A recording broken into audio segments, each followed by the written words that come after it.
దేశ రాజధాని ఢిల్లీలో భారీ పేలుళ్లు జరిగాయి. ఈ రోజు సాయంత్రం 7 గంటల ప్రాంతంలో ఢిల్లీలోని రెడ్ ఫోర్ట్ దగ్గర ఏదైతే మెట్రో స్టేషన్ గేట్ నెంబర్ 1 దగ్గర ఈ భారీ పేలుళ్లు జరిగాయి. సో ఈ పేలుళ్లలో దాదాపు 11 మందికి పైగా చనిపోయినట్టు తెలుస్తుంది. చాలా మంది గాయపడ్డారు. దాదాపు 10 నుంచి 15 వెహికల్లు కాలిపోయాయి. సో దీని వెనుక భారీ కుట్ర ఉందని ఇప్పటి వరకు ప్రాథమిక విచారణలో తేలింది. దీని వెనుక ఉగ్ర కుట్ర ఉన్నట్లు తెలుస్తోంది. దీనిపైన ఇప్పటికే ఇన్వెస్టిగేషన్ కి పంపించారు. సో ఏదైతే కేంద్ర హోంశాఖ అమిత్ షా కూడా దీన్ని ఎప్పటికప్పుడు ఆరా తీస్తున్నారు. ప్రధానమంత్రి నరేంద్ర మోడీ కూడా ఢిల్లీ పేలుళ్లు ఎలా జరిగాయని ఆరా తీస్తున్నారు. సో నేషనల్ ఇన్వెస్టిగేషన్ టీము, అదేవిధంగా క్లూస్ టీము, అదేవిధంగా దీన్ని ఢిల్లీ పోలీసులు కూడా ఎంక్వైరీ మొదలు పెట్టారు. మనం ప్రస్తుతము ఇదే ప్లేస్ దగ్గర ఉన్నాము. చాలా మంది చూడొచ్చు, మీడియా కానీ పోలీసులు కానీ పెద్ద ఎత్తున ఫైర్ ఇంజన్లు ఇక్కడ ఉన్నాయి. సో మంటలైతే ఆర్పారు. కానీ దీని వెనుక ఎవరు ఉన్నారనే కోణంలో పోలీసులు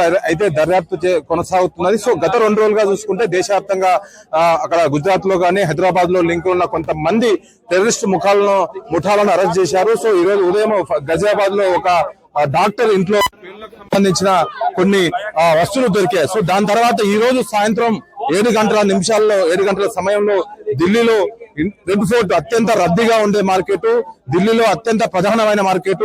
ఇక్కడ సెక్యూరిటీ కూడా చాలా ఉంటది, పోలీసులు కూడా నిఘా ఎక్కువగా ఉంటది. ఇక్కడ మొత్తం చాలా చాందనీ చౌక్ అనేది ఏషియాలో అత్యంత పెద్ద మార్కెట్ మనకి ఎదురుగా కనిపిస్తుంది. సో ఇలాంటి రద్దీ ప్లేస్ లో బ్లాస్ట్ జరగడం పట్ల